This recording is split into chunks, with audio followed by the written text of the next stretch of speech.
우리가 알거니와 하나님을 사랑하는 자, 곧 그의 뜻대로 부르심을 입은 자들에게는 모든 것이 합력하여 선을 이루느니라. 오늘 저는 이 점에 대해 나누길 원합니다. 어떻게 모든 것이 합력하여 선을 이룰까요?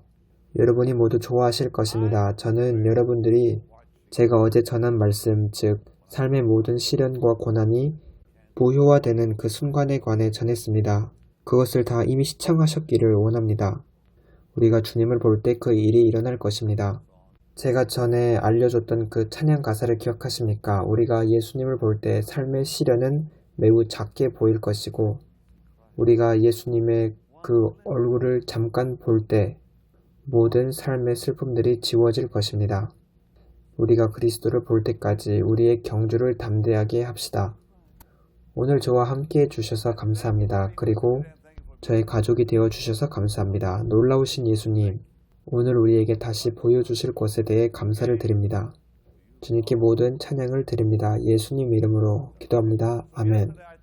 저는 저번 시간에 우리가 지금 가지고 있는 삶의 문제들은 단지 가벼운 고통이라고 제가 말씀드렸고 곧 사라질 것이라고 말씀드렸습니다. 오늘 저는 로마서 8장의 그 같은 내용을 가지고 말씀을 전할 겁니다. 로마서 8장 28절을 볼 텐데 성경은 이렇게 말씀합니다. 우리가 알거니와 하나님을 사랑하는 자 곧 그의 뜻대로 부르심을 입은 자들에게는 모든 것이 합력하여 선을 이루느니라. 지난 말씀처럼 오늘 말씀도 큰 축복이 되기를 기도합니다. 우리가 이 놀라운 약속의 말씀으로 인해 얼마나 많이 힘을 얻었습니까?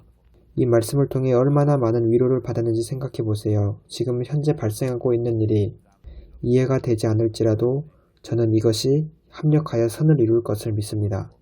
그리고 항상 선을 이룹니다. 시련과 박해가 있는 그 한가운데서 이 약속은 우리 삶에 있는 아주 강한 바위와도 같습니다. 때때로 우리의 자연적인 생각으로는, 자연적인 시각으로는 상황이 모든 것이 합력하여 선을 이루지 않는 것처럼 보입니다. 현재 상황이 우리에게 해를 끼치는 것처럼 보입니다. 우리의 해를 위하여 합력하는 것처럼 보입니다. 하지만 그럴 때일수록 우리는 믿어야 합니다. 나는 이것을 받아들이지 않을 것이다. 왜냐하면 성경은 말씀하기를 모든 것이 합력한다고 말씀합니다. 하나님은 항상 일하고 계십니다. 지금 제 앞에는 루카스 형제가 있고 또 잭슨 형제도 있습니다. 이렇게 형제들이 저를 돕고 있어서 저는 기쁩니다. 하나님께서는 모든 것이 합력하여 선을 이루게 하십니다. 상황 뒤에서 하나님은 일하고 계시고 우리의 선을 위해 일하고 계십니다. 오직 하나님만 이렇게 하시고 이렇게 하실 수 있으십니다. 여러분 중 누군가는 지금 아주 심한 폭풍우를 경험하고 계신 분이 있습니다. 여러분은 왜 이 일이 일어났는지 궁금해하고 계십니다. 그러나 전능하신 하나님은 지금 보좌에 앉아 계십니다. 하나님께서는 차분히 지금 일을 하고 계십니다. 온전한 차분함으로 하나님은 일하고 계십니다. 우주의 주인께서 지금 당신의 선을 위해 모든 것을 합력하여 선이 되게 하십니다. 저는 여러분이 야곱에 대해 생각하기를 바랍니다. 그는 자신의 세계가 무너져 내린 줄로 알았습니다. 요셉은 사라졌고 시므온은 갇혀있고 나는 이제 무덤으로 내려갈 것이다 이렇게 말합니다. 그러나 이 모든 것은 그의 선을 위해 일하고 있었습니다. 요셉도 죽지 않았고 시므온도 죽지 않았습니다. 지금 야곱이 처한 상황을 한번 상상해 보세요. 창세기를 보면 야곱은 매우 큰 낙담에 빠졌었고 자신에게 삶은 끝이 났다고 생각했었습니다. 요셉은 죽었고 시므온은 감옥에 갇혀있고 나는 나의 자녀들을 잃었다. 야곱도 우리가 하는 것처럼 그렇게 바라보았습니다. 모든 것이 올바르게 돌아가고 있는 것처럼 보이지 않았습니다. 하지만 그 상황 속에서 하나님은 뒤에 잠잠히 앉아 계셨습니다. 천국에서 기뻐하시며 잠잠히 앉아 계셨어요. 그의 선을 위해 하나님은 일하고 계셨습니다. 누군가는 이 메시지가 오늘날 필요할 겁니다. 예배소서 1장 11절을 보겠습니다. 주님, 오늘 이 메시지를 통해 이 말씀을 듣는 자들을 축복하시기를 기도합니다. 여러분 모두 아멘 하시기를 바랍니다. 모든 일을 그의 뜻의 결정대로 일하시는 이유 계획을 따라 우리가 예정을 입어 그 안에서 기업이 되었으니 하나님께서 요셉을 향해 가졌던 계획은 그를 이집트의 애굽에 보내셔서 그의 아버지와 가족이 장수하고 좋은 삶을 살도록 준비시키시기 위함이었습니다.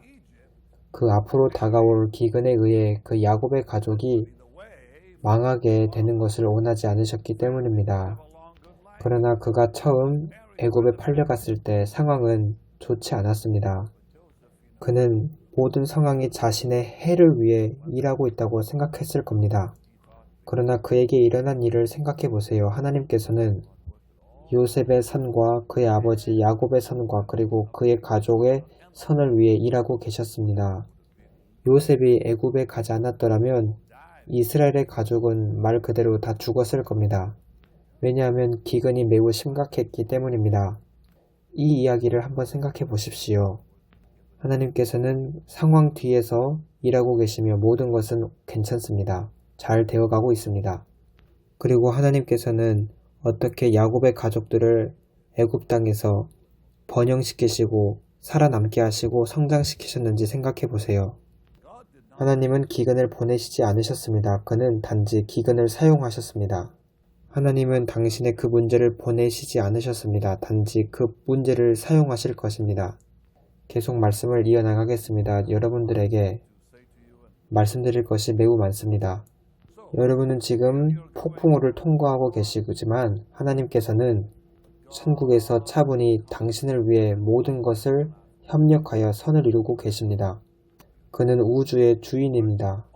성경은 모든 일을 그의 뜻의 결정대로 일하신다고 말씀합니다. 우리 잠깐 멈추고 생각합시다. 주님 앞에 두려움으로 서십시다. 이사야 40장은 하나님에 대해서 아주 강력한 어떤 것을 말씀합니다. 저는 여러분들이 걱정하는 것을 멈추기를 원합니다.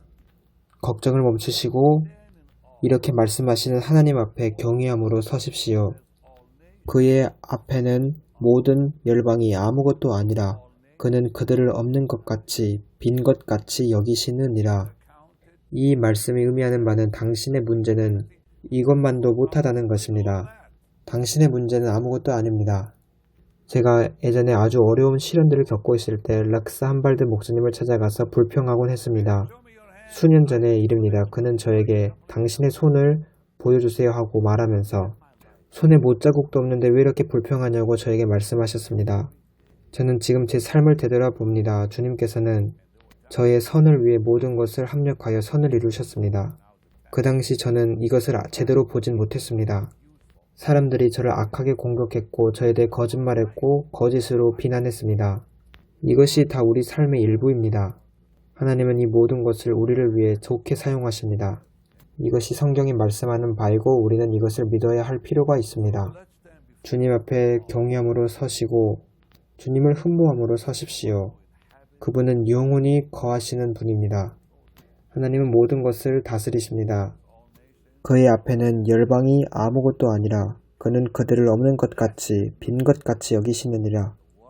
주님께 감사를 드립니다. 주님께 감사를 드립니다. 이사야 57장 15절입니다.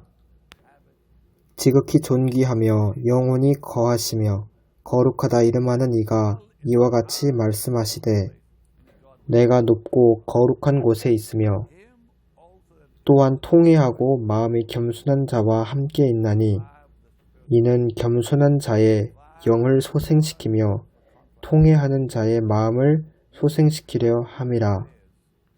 무엇보다도 높이 계시는 하나님 근처로 가고 싶으시면 자기 자신을 낮추십시오. 당신이 겪는 문제에 대해 감사하세요. 이것이 힘들 수는 있습니다. 하지만 하나님은 모든 것을 우리의 선을 위해 일하고 계십니다.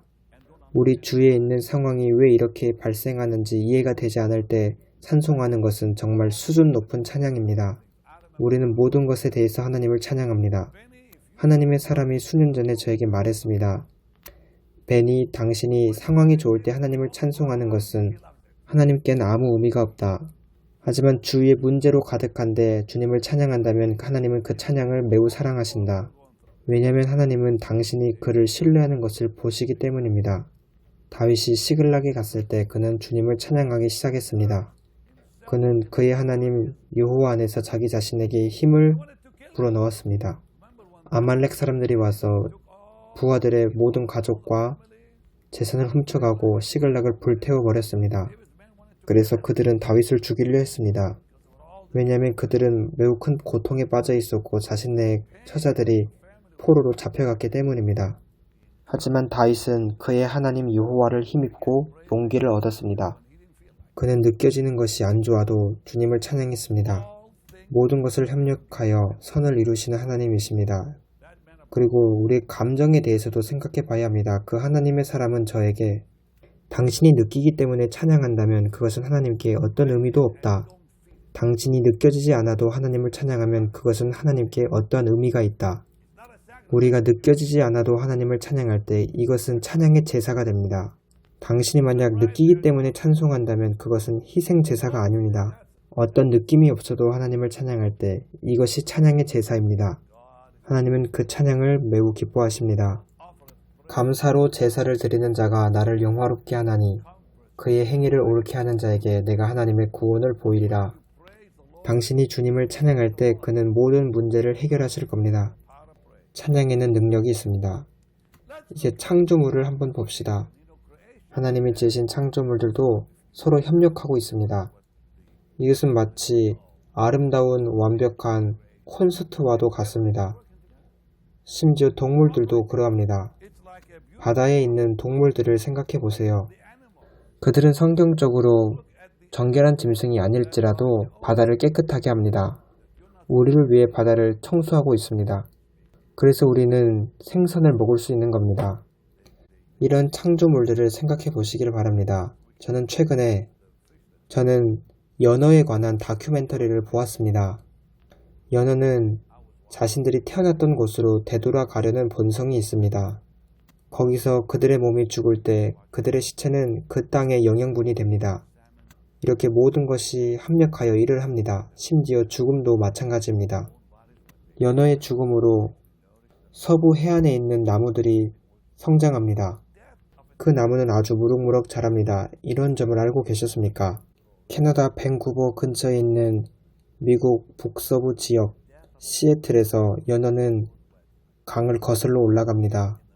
자신이 태어난 곳으로 돌아가기 위해 심지어 건물보다 더 높은 그 폭포를 올라갑니다. 그리고 거기에서 그 연어가 죽으면 그의 사체는 토양의 영양분이 됩니다. 그래서 그 지역의 나무가 매우 높게 자라도록 자신을 희생합니다. 얼마나 놀라운 하나님입니까? 모든 것이 합력하여 선을 이룹니다. 그리고 이제 당신의 상황에 대해서도 생각해 보십시오. 지금 당신은 폭풍과도 같은 것을 통과하고 계십니까? 여러분에게 알려드릴 하나님의 약속이 있습니다. 하나님의 말씀으로부터 저는 아주 영광스러운 약속을 보여드리겠습니다. 다윗은 시편 18편 6절에서 다음과 같이 말합니다. 주님께서 많은 물에서 나를 건져내셨도다. 어떤 사람은 물 같은 시험을 통하고 어떤 사람은 홍수 같은 시험을 통합니다.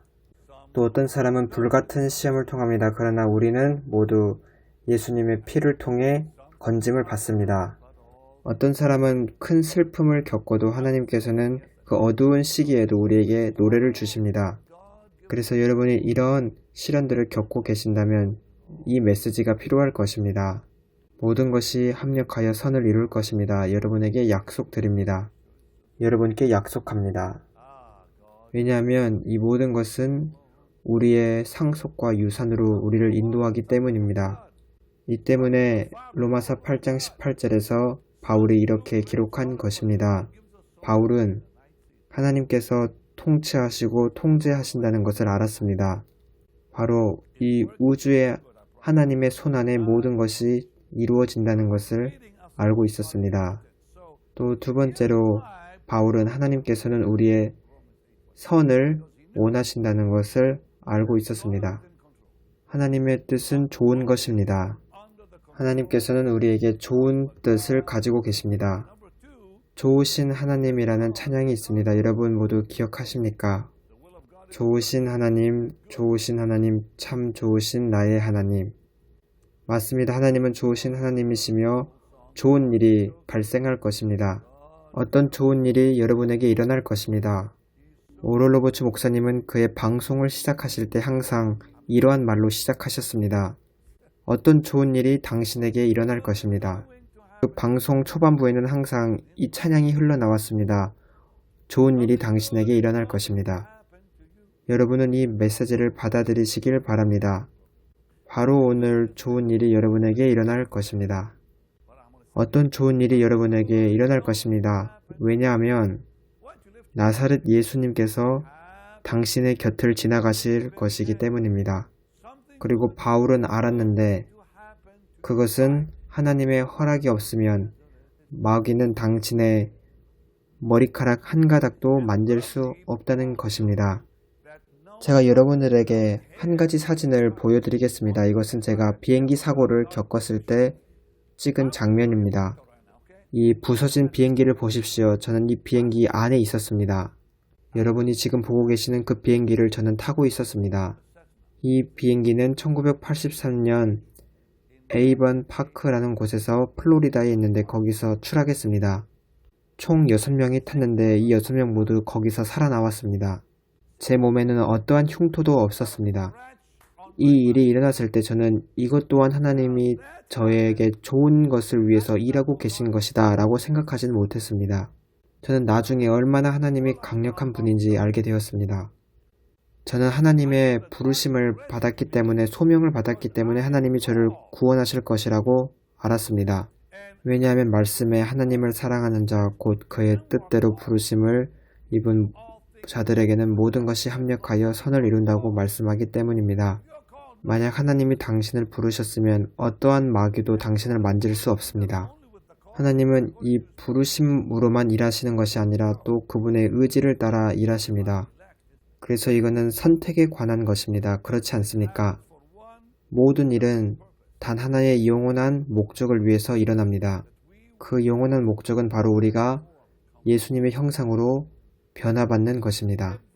삶에서 일어나는 모든 시련과 환란들은 다 우리로 하여금 예수님의 형상을 닮아가게 하기 위해서 하나님이 사용하시는 것입니다.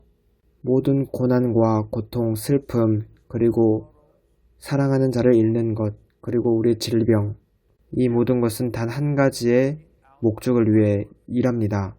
그것은 우리가 예수님의 그 형상으로 변화받기 위해서 이 목적을 따라 이 모든 일이 일어납니다. 왜냐하면 우리는 이러한 일로부터 배우기 때문입니다.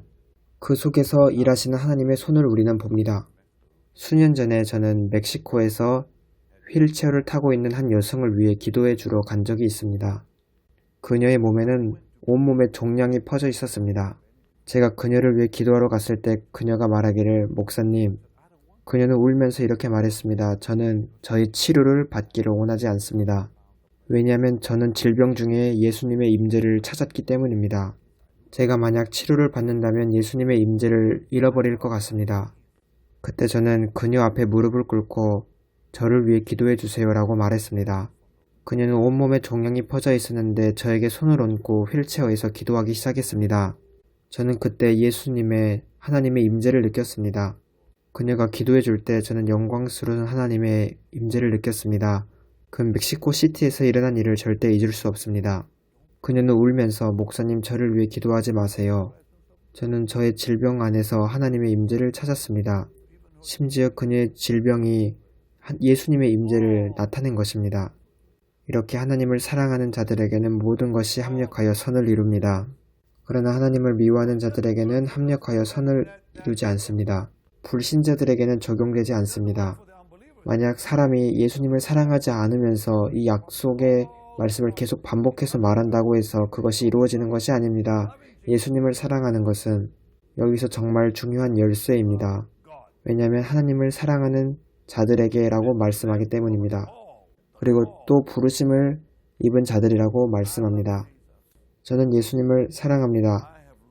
예수님께서 저에게 벌을 주실 때도 저는 예수님을 사랑했습니다. 주님께서 매로 때리실 때도 저는 예수님을 사랑했습니다. 주님이 저를 꼬집을 때도 저는 예수님을 사랑했습니다. 주님이 저를 떠나시고 그분이 어디 계신지 제가 모를 때도 저는 주님을 사랑했습니다. 수년 전 제가 큰 시련을 겪으며 고개를 들어 어느 날 이렇게 말했습니다. 주님이 저를 심지어 지옥에 보내신다 하도 저는 주님을 사랑하겠습니다. 울면서 이렇게 고백했습니다. 저는 이 말을 폴 크라우치에게 전해주었습니다. 그러자 그 목사님은 그것 참 깊군요, 베니 라고 말했습니다. 저는 또 말했습니다. 이것은 진심입니다. 주님이 저를 지옥에 보낸다 하더라도 저는 주님을 사랑할 것입니다. 그 이유가 무엇입니까? 왜냐하면 우리는 창세전에 선택받았기 때문입니다. 제가 그 고백을 드렸을 때 저는 예수님께서 제가 얼마나 그분을 사랑하는지 아시기를 바랬습니다. 오늘날도 마찬가지입니다. 그 어떤 일이 있어도 저는 주님을 사랑합니다. 그리고 이 사랑은 우리에게 성령님을 통해 주어지는 겁니다. 그래서 하나님을 사랑하는 자들에게 모든 것이 합력하여 선을 이룹니다. 삶 속에서 어떤 안 좋은 일이 일어났다 해서 하나님께 화를 내거나 하나님을 미워하는 것은 안 됩니다. 하나님이 당신을 꾸짖어도 당신을 떠나시고 벌을 주셔도 예수님을 사랑하세요. 하나님이 어떤 일을 행하시거나 또는 어떤 일을 허락하지 않으시더라도 사랑하십시오. 왜냐하면 당신은 그 상황 속의 뒤에서 하나님이 어떤 일을 하고 계시는지 야곱처럼 모르기 때문입니다. 엘리야는 이렇게 말했습니다. 저는 유일한 남은 선지자입니다. 이세벨이 저를 죽이려고 합니다. 하늘에서 불을 내린 이 사람이 얼마나 낙담하게 되었는지 상상해 보세요. 엘리야는 800명을 죽였습니다. 400명의 바알 숭배자들과 또 400명의 다른 우상 숭배자들을 죽였습니다. 그랬는데 한 여자가 말합니다. 내가 너를 죽일 것이다. 그러자 그는 자기의 목숨을 위해 도망칩니다. 그는 매우 낙심해서 이렇게 말합니다. 주님, 저는 죽고 싶어요. 그러나 모든 것이 엘리야의 선을 위해서 역사했습니다. 그 후에 어떤 일이 일어났습니까? 하나님은 엘리야에게 말씀하십니다. 나는 너를 위해 행할 큰 일이 있다. 하나님은 불말과 불병거를 보내서 그를 데려가십니다. 그런데 아직 엘리야의 일은 끝나지 않았습니다. 앞으로 언젠가 다시 돌아올 것입니다. 그 날에 시작한 하나님의 일을 마치기 위해서 다시 올 것입니다. 모든 것은 이렇게 우리의 선을 위해서 역사합니다. 우리는 애정함을 입었기 때문입니다. 그래서 부르심을 입은 자들이라고 말씀합니다. 또 말씀드릴 것이 있는데요. 어떻게 당신이 부르심을 받았다는 것을 알 수 있습니까? 첫 번째로는 여러분의 가장 크고 가장 깊은 갈망이 예수님을 아는 것이라면 당신은 부르심을 받은 겁니다. 당신이 부르심을 받지 않았으면 그 갈망은 없습니다. 당신의 가장 큰 갈망은 주님을 알 뿐만 아니라 그분을 기쁘시게 하는 겁니다. 당신의 삶에서 가장 큰 소원은 삶 속에서 주님께 영광을 돌리는 것입니다. 삶 속에서 당신이 가지는 가장 큰 갈망은 예수님과 함께 있는 것입니다. 오직 부르심을 받은 자만이 이러한 갈망들을 그 속에 가지고 있습니다. 이를 위해서 삶 속에 어떠한 희생을 치른다 할지라도 그것을 감안하고 감당합니다. 스데반은 기꺼이 주님을 위해 죽었습니다. 주님, 제 영혼을 받으소서. 스데반은 자기를 죽이는 사람들에게 이들에게 죄를 돌리지 마소서, 그들이 하는 일을 모릅니다. 이렇게 말합니다.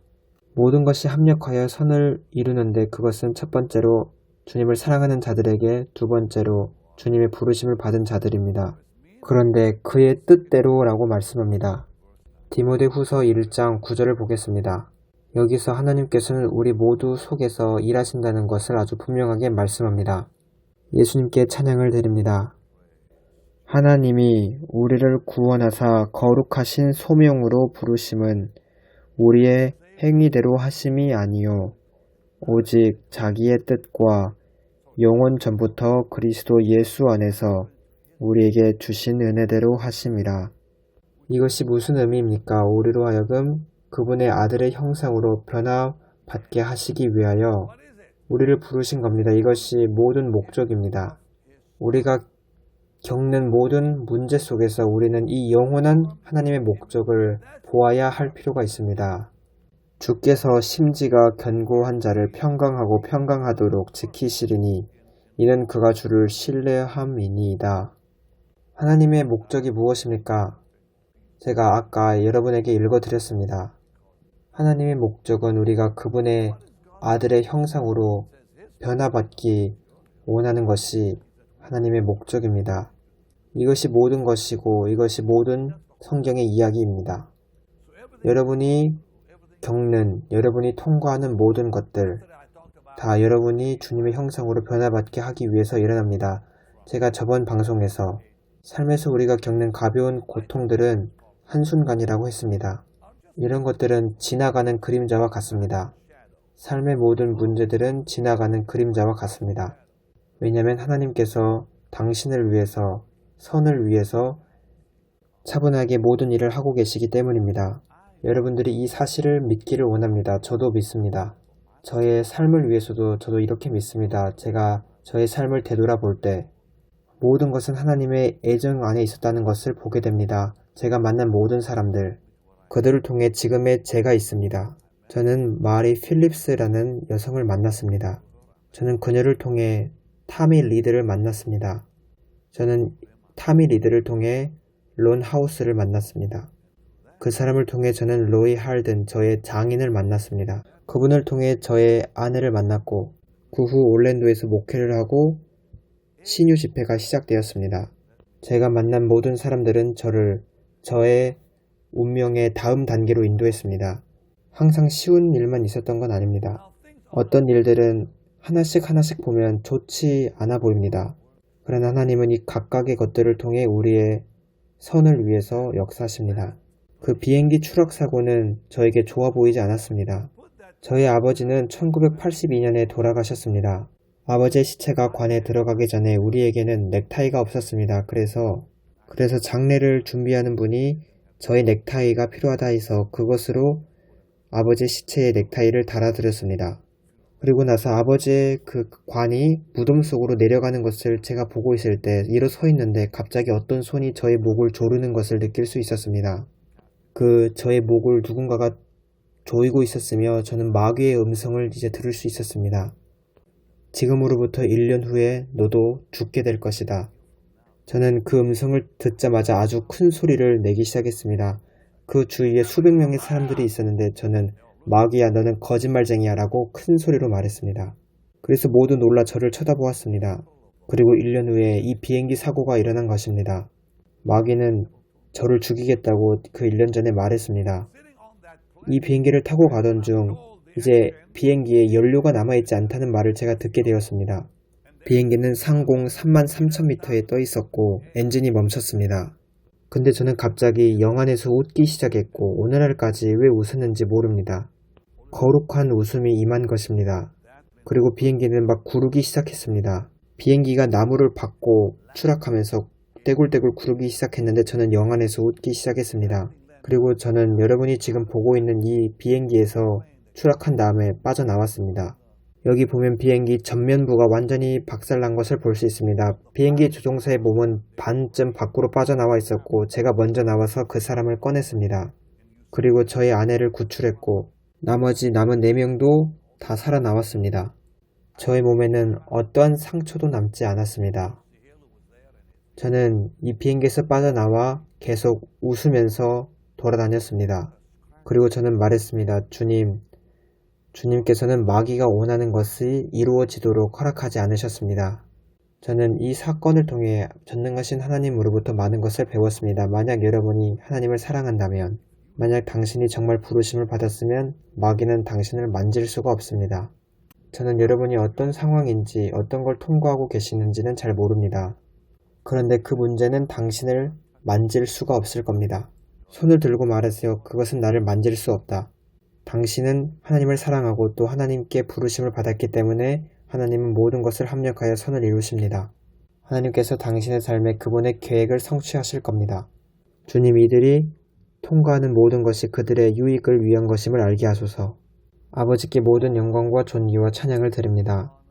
할렐루야. 예수님 이름으로 기도합니다. 아멘. 저는 오늘 이 말씀이 여러분에게 큰 격려가 되었기를 바라고 여러분에게 큰 축복이 되었기를 기도합니다. 좋습니다. 이제 하나님의 일에 씨앗을 드리지 않겠습니까? 이제 기쁘게 그리고 큰 기대를 가지며 씨앗을 심읍시다. 과부는 게하시에게 이렇게 말했습니다. 그의 아들이 죽었음에도 평안하나이다.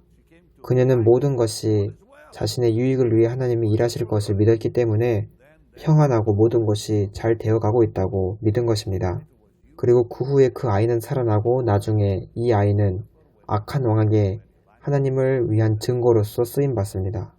엘리야의 종이 그 이야기를 왕에게 말하고 있을 때, 오 왕이시여, 이 사람이, 이 남자가 바로 엘리야가 일으킨 아이입니다. 그리고 왕은 그녀에게 그녀의 재산을 다시 되돌려줍니다. 가뭄이 극심해서 그녀는 이스라엘 땅을 떠납니다. 그런데 그녀의 집과 그녀의 재산을 돌아오니까 다 빼앗긴 상태였습니다. 그 아이는 죽었지만 하나님이 엘리샤를 통해서 그 아이를 살리시고 그 재산을 다시 회복시키십니다. 이와 같이 예수님 이름으로 하나님께서는 모든 것을 당신의 유익과 그분의 영광을 위해 일하십니다. 이제 여러분들이 높은 믿음과 또 높은 기대를 가지고 주님께 드리기를 원합니다. 오늘은 말씀 시간이 좀 길었지만 여전히 좋습니다. 우리는 계속 반복해서 하나님의 선하심을 기억해야 하고 들어야 할 필요가 있기 때문입니다. 이제 여러분은 베닌 홈페이지에 가셔서 심으실 수 있고 미국에 계신 분은 또 캐나다에 계신 분은 BHM45777로 문자를 주십시오. 하나님을 사랑하는 자 곧 그 뜻대로 부르심을 입은 자들에게는 모든 것이 합력하여 선을 이루느니라. 많은 사랑을 여러분께 드립니다. 다음 시간에는 또 다른 놀라운 가르침으로 찾아뵙겠습니다.